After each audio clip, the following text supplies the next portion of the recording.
Dear students, अस्सलाम वालेकुम वरहमतुल्लाहि वबरकातुहू। एक दफ़ा फिर हाज़िर है मैथ्स सर जी इरफान कुरैशी आप लोगों की खिदमत में। आज का हमारा टॉपिक है क्लास 9th एक्सरसाइज 1.4 का क्वेश्चन नंबर 2। जैसे कि आपको स्क्रीन पर दिखाई दे रहा है कि एक हमारे पास क्वेश्चन है। इसमें हमसे कहा गया है कि if A is equal to -1 और 0 और 2 और 1 और बी मैट्रिक्स हमें दिया गया है कॉलम की सूरत में 3 - 2। तो इस क्वेश्चन में तीन ऑप्शन है। इन तीन ऑप्शन को हमने इसकी सलूशन निकालनी है। तो सबसे पहला जो ऑप्शन है इसमें कहा गया है कि is it possible to find A B. क्या ये पॉसिबल है कि हम ए बी की मल्टीप्लिकेशन यानी कर सकें, ए बी को फाइंड कर सकें। दूसरा हमारा ऑप्शन है कि is it possible to find B A, यानी हम बी ए भी मालूम कर सकते हैं, यानी बी को अगर हम पहले लगा रहे हैं और ए को उसके बाद लगा लें तो इन दोनों की मल्टीप्लिकेशन पॉसिबल है कि नहीं।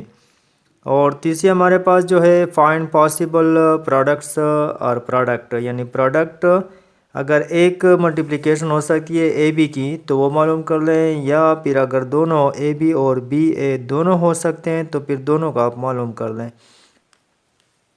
सबसे पहले हम यहाँ पे हल करेंगे। जो फर्स्ट ऑप्शन है हमारे पास था ए और बी, सही है। तो यहाँ पे लिख लेते हैं हम सबसे पहले ए वाला मैट्रिक्स -1 0 और 2 और 1। इसके साथ हम लिख लेते हैं मैट्रिक्स बी वाला 3 और -2, सही है। अब यहाँ पे देखते हैं कि इनकी मल्टीप्लिकेशन हो सकती है कि नहीं हो सकती। इसके लिए हमने सबसे पहले एक फार्मूला यानी एक रूल हमने सीखा था, जिसमें हम कहते हैं कि number of columns is equal to number of rows. यानी जो आपके पास लेफ़्ट हैंड साइड में जो मैट्रिक्स है इसमें हम कॉलमों की तादाद देखेंगे, ठीक है। इसमें कितने कॉलम हैं, तो यहाँ पे हमारे पास है 2 कॉलम है, ठीक है। और जो राइट साइड में हमने मैट्रिक्स लगाया है इसके साथ, तो इस मैट्रिक्स में हम क्या देखेंगे, नंबर ऑफ़ रोज़। तो यहाँ पे रो 1 और 2, ये 2 रोज़ इसमें है, ठीक है। तो इसका मतलब ये है कि कॉलम भी हमारे पास 2 है और रोज़ भी हमारे पास 2 है। तो इस रूल के हिसाब से ये मैट्रिक्स जो है आपस में मल्टीप्लाई हो सकते हैं। हमारा सेकंड जो ऑप्शन है हमारे पास, इसमें हमसे कहा गया है कि बी और ए इनकी मल्टीप्लिकेशन हो सकती है कि नहीं हो सकती। तो ये भी हम लिख लेते हैं। सबसे पहले हम लिखेंगे यहाँ पे बी मैट्रिक्स 3 और -2 कॉलम मैट्रिक्स है, और इसके साथ मैट्रिक्स ए भी लिख लेते हैं जो कि हमारे पास 2 by 2 मैट्रिक्स है। वो है हमारे पास -1 0 और 2 1। अब इन दोनों का हम देखते हैं कि हमारे पास जो है नंबर ऑफ़ कॉलम्स, उसी रूल की बुनियाद पर number of columns is equal to number of rows. तो लेफ़्ट साइड पे हमारे पास जो मैट्रिक्स है बी वाला, इसमें हमारे पास एक ही कॉलम है, ठीक है। और इसमें एलिमेंट जो है वो 3 - 2 है। और उसके साथ राइट साइड में जो मैट्रिक्स है उसको भी हमने देखना है कि उनमें रो की तादाद कितनी है। तो यहाँ पे रो नंबर 1 और रो नंबर 2 यानी 2 रोज़ हमारे पास है। तो यहाँ पे हम देख सकते हैं कि 1 कॉलम है और 2 रोज़ हैं, ठीक है। और वो जो है हमारे पास यानी 1 इज़ नॉट इक्वल टू 2। तो इसका क्या मतलब है कि number of columns are not equal to number of rows. Number of column जो है वो नंबर ऑफ़ रोज़ के इक्वल नहीं है। तो इसका मतलब कि ये पॉसिबल नहीं है मल्टीप्लिकेशन के लिहाज से, यानी B A is not possible, B A is not possible, ठीक है।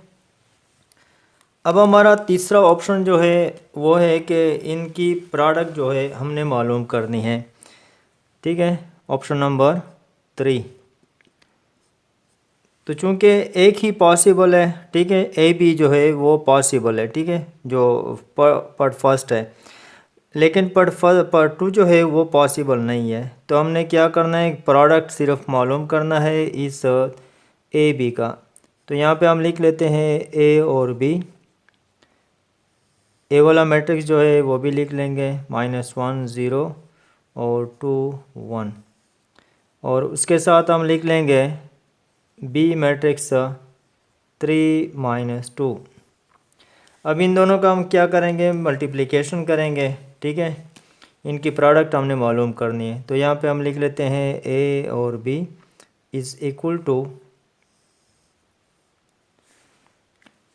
प्रोडक्ट हम किस तरह करते हैं, फर्स्ट रो को मल्टीप्लाई करेंगे इस कॉलम के साथ, और फिर इस सेकंड रो को मल्टीप्लाई करेंगे इस कॉलम के साथ, ठीक है, इसी कॉलम के साथ, क्योंकि दूसरा कॉलम हमारे पास है नहीं, तो इसलिए फर्स्ट रो को भी इसी कॉलम के साथ मल्टीप्लाई करेंगे और सेकंड रो को भी इसी कॉलम के साथ मल्टीप्लाई करेंगे। तो यहाँ पे हम मल्टीप्लिकेशन कर लेते हैं, -1 मल्टीप्लाई 3 प्लस 0 मल्टीप्लाई -2, सही है। अब यहाँ पे सेकंड रो की बारी है, फर्स्ट कॉलम के साथ इसी कॉलम के साथ, क्योंकि कॉलम में 1 ही है तो इसी के साथ मल्टीप्लाई करेंगे। तो 2 मल्टीप्लाई 3, ठीक है, और प्लस 1 मल्टीप्लाई -2। यहाँ पे हम ब्रैकेट क्लोज कर देते हैं। अब इसकी सलूशन हमने निकालनी है, तो यहाँ पे हम इसको हल कर लेते हैं। -1 मल्टीप्लाई 3 से हमारे पास आएगा -3, और -2 मल्टीप्लाई 0 से सब कुछ वो ज़ीरो हो जाएगा, तो यहाँ पे हम ज़ीरो लगा लेंगे। 2 मल्टीप्लाई 3 से हमारे पास आएगा 6, और -2 मल्टीप्लाई +1 से हमारे पास माइनस इंटू प्लस से माइनस आएगा, 2 1 2, तो यहाँ पे आ जाएगा -2, सही है। यहाँ पे ब्रैकेट क्लोज। अब यहाँ पे लिखते हैं हम ए और बी इज़ इक्वल टू, तो क्या हमारे पास आता है, -3 + 0 से वही -3 आएगा, सही है, और 6 - 2 से हमारे पास आएगा +4। तो ये हमारा आंसर हो गया, ठीक है, ए बी मल्टीप्लिकेशन के रास्ते। तो ये चूँकि पॉसिबल था तो इसलिए हमने ए बी फाइंड कर लिया। बाकी जो था बी है उसमें नंबर ऑफ़ कॉलम्स और not equal to number of rows थे, तो इसलिए वो पॉसिबल नहीं था, तो उसको हमने रहने दिया। इसके साथ साथ मेरे चैनल को सब्सक्राइब भी करें और बेल के आइकन को भी प्रेस करें और वीडियो को लाइक भी करें।